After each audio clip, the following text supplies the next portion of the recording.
Who am I? Who am I? Hello everybody and welcome to YouTube Explained. My name is Vinny and this week we're going to be taking a look at When Marnie Was There. Studio Ghibli film was originally a book. Don't watch this video if you haven't seen the film 1,000,000%. This isn't one of those videos where you can kind of look at it, get a feel for it, then go watch it. No, I'm going in depth. I'm going to be slicing it up. Don't. Wherever you happen to live, if you watch anime, if you don't, I mean, I'm not a huge anime fan. I don't watch much anime. But When Marnie Is There is a simply amazing film, a simply amazing story, and that's why it's good. It wouldn't matter if it was anime or real life, live action is what I meant to say. If it was anything else other than anime, it wouldn't matter. I mean, it's the story. The story is amazing. It was a book. It was a book. Go read the book. Watch the film. Do something. As I said, When Marnie Was There is a Studio Ghibli film. It came out in Japan in 2014, then in the US in 2015, and the UK in 2016. Why they did that, I don't know, but it makes me sad. It was directed by Hiramasa Yonebashi. I'm gonna fuck up all the Japanese names. Let's move on. And based on Joan G. Robinson's novel by the same name. The story is, more or less, to put it plainly, about a young girl named Anna who goes to stay with her foster mother's relatives. Anna has no blood relatives to look up to. Her foster mother, Yoriko, took her in when she was 2, and prior to that she was living with her grandmother, but we'll talk all about that later. When Marnie Was There is a rites of passage story. It's a tale of surrendering to forces bigger than us, and it ultimately ends, usually, with the main character just saying fuck it and smiling it off. Forget the description I gave earlier. This film, at its very core, because every film, no matter what the genre, has a core story type, and this story type, it's ultimately about Anna dealing with her issues, coming to terms with the passing of her family and having no one to look up to, and dealing with her abandonment issues. It's the story of Marnie's journey where she realizes that she is loved and that she wasn't left behind on purpose. Wish I could say the same about me. So Anna moves to Kashiro for a brief period to stay with her aunt and uncle, Oiwa. Upon arriving, Anna is straight away obsessed with the Marsh house, even saying that it seems familiar to her. Sneaky bit of foreshadowing there. The first contact that Anna has with Marnie is through her dreams, which ultimately leads her to the rowboat that Marnie left for her on purpose. When Anna tells Marnie about these dreams, Marnie says that they aren't dreams, because they're not. Anna and Marnie spend time together, they become friends, they share life issues, but it ultimately becomes apparent through Hisako's story that Marnie is Anna's grandmother. But Vinny, I thought they were gay. It's clearly a story about young lesbian love. Somebody on IMDb even said so. No, to me that just says that you have a pretty superficial understanding of the story. Not to be pretentious, but I mean, you know, you've got to have a bit of vanity in the field of work I do. I mean, I'm saying, hey, look at me, I can explain things, I know everything. But you know what? You know, sometimes I just what am I doing with my life?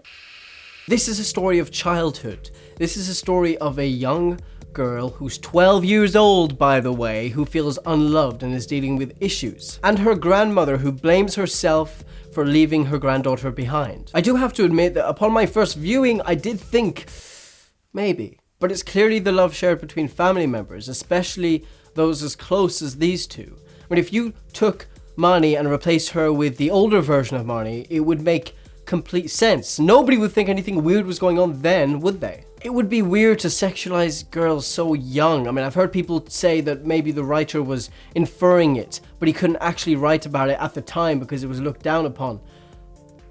Maybe. I don't think so. It's a matter of understanding the context surrounding the story, but we only really get clued in to what's actually happening at the end of the film. So yes, jump to conclusions at first. And that's half the fun. That's half the fun, you know? It's why I do the things I do. So we know that Marnie was Anna's grandmother, but what is she? Is she a ghost like Uncle Oiwa suggested? I can't say Oiwa, seriously. It just sounds weird. Oiwa. Oi! Kind of. In a sense, she is a spirit. But she isn't simply the spirit of Marnie coming back to visit Anna. No, that would make way too much sense. And if that were the case, why would she appear to Anna as the younger version of herself? Why didn't she just appear as an old lady and explain everything? Instead of doing anything boring like that, the writer is using time as a tool. Marnie is confined to the Marsh house. Her spirit, or Emotion, energy, whatever is confined to it, she can't leave it. The best way to reconcile with Anna and to work through this was to appear to her as a younger version of herself, a younger version of the same age. She did this by having her timeline overlap with Anna's. All of the events that take place, the party, the midnight row, those are events that actually took place within Marnie's timeline. And we see this when Sayaka discovers Marnie's old diary with all the same events, only Anna isn't mentioned. This overlapping timeline mechanism, it's only affecting Anna within her mind, and sometimes in a negative way, such as when she woke up on the side of the road. We know these things only affect her within her mind because Sayaka said that she has seen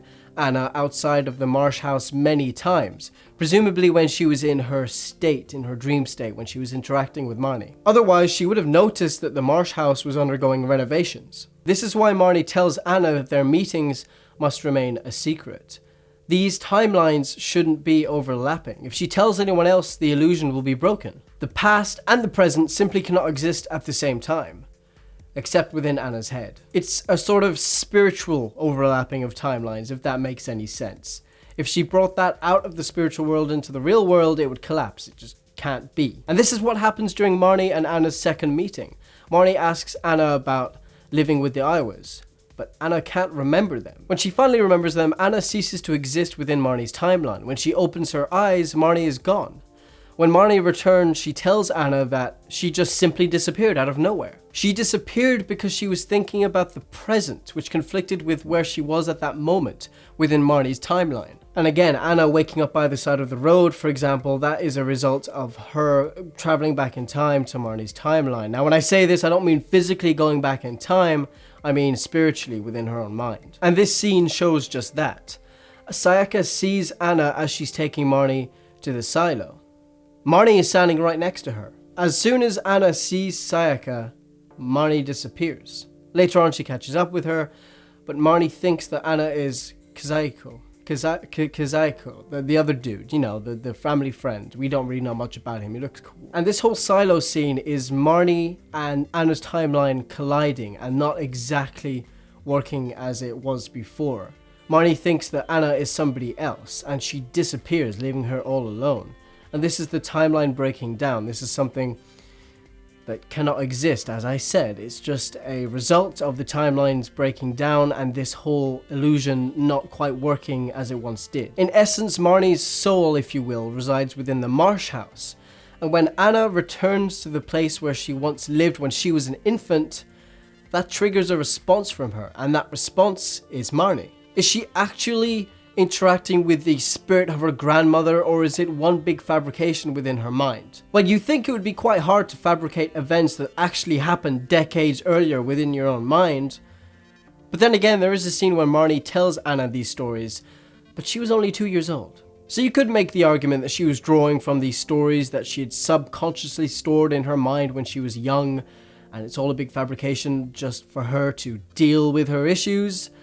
But that's too boring, okay? She's a ghost. She's a soul, a lost soul, and they interact after the grave, and it's beautiful, goddammit. Don't question it. It's a spiritual reconnection of granddaughter and grandmother, okay? I mean, you know, anyway, debating over whether or not Marnie is a fabrication within her mind or an actual ghost is kind of pointless, seeing as the entire story is just symbolic of the main character dealing with her issues. So it's not meant to be taken literally anyway.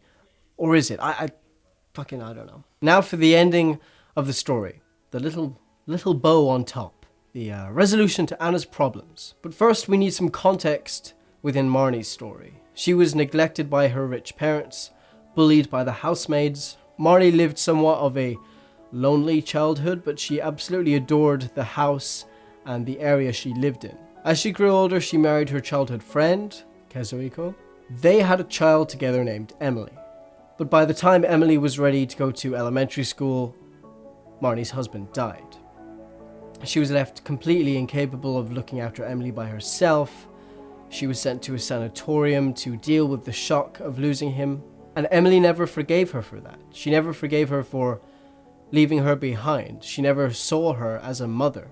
So Emily left Marnie when she grew older to live with her husband, and they had a child together, Anna. But tragically, Emily and her husband died in a car crash. Marnie took Anna in, determined to give her all of the love and affection that she was incapable of giving Emily. But Marnie had been sick for a while, so she died just after 1 year of looking after Anna, who was then sent to live with Yoriko, her foster mother. After Anna is abandoned by Marnie in the silo, she is bedridden, she catches a fever, and this is when she has her last encounter with Marnie. The resolution to the story. This is the part of the story where Marnie, knowing what and who she is and knowing who Anna is, apologizes to her. Not for leaving her at the silo, but for leaving her as a baby, for dying, for leaving her behind. Anna wants to know why Marnie left her alone in the silo, why she betrayed her. And Marnie explains that at that moment she wasn't really there. She fully admits to this whole spiritual reconnection. She admits that she wasn't actually there, that she's not real.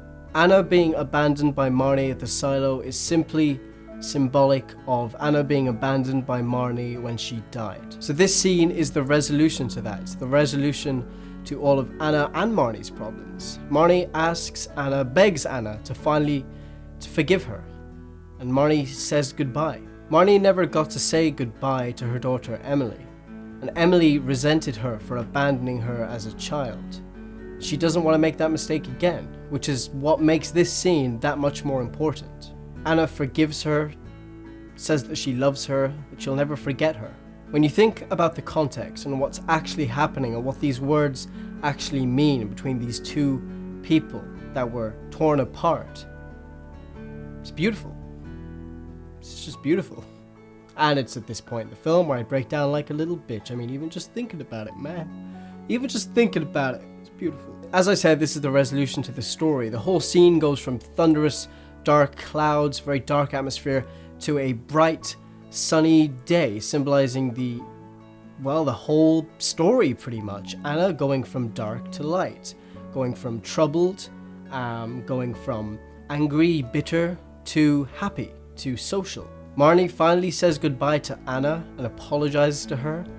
Anna accepts the apology, says that she loves her, and she's finally able to move on with her life, and more importantly, accept Yoriko into her life as her foster mother. Anna also just changes for the better. I mean, upon arriving at the Iowa's house, she was resentful of anyone who pried into her business. She'd make all these, really sassy remarks, leading her to snap at people and be antisocial. She apologizes to Nobuko, and she finally gets to reconnect with Yoriko. When Marnie Was There is a simply, just overall beautiful film. Not because of the animation, not because of the voice actors or the art design. Those things are cherries on top. Story is king. This film is beautiful because of the story it tells and what the story is actually about. It's not trying to push a message or a rhetoric down your throat. It's not trying to push a certain agenda. It's telling a story that's beautiful, a story that engages you. It's a story that I want to tell. These are the sorts of stories that inspire me as a filmmaker and a person. In any case, my explanation does not do it justice. That's all I have to say. My name is Vinny, and thank you so much for watching. Thanks so much for watching the video, guys. As always, all my social links are there. Twitter is the biggest one, then Instagram. I upload a lot of film pictures up there because I'm an art snob person. And a big thank you to DevCat once again. He does the music for the show, and he did the music especially for this episode. He did a Marnie kind of theme there, and I think it worked quite well. So yeah, big shout out to him. Go check him out. And while you're at it, go check me out. End my life.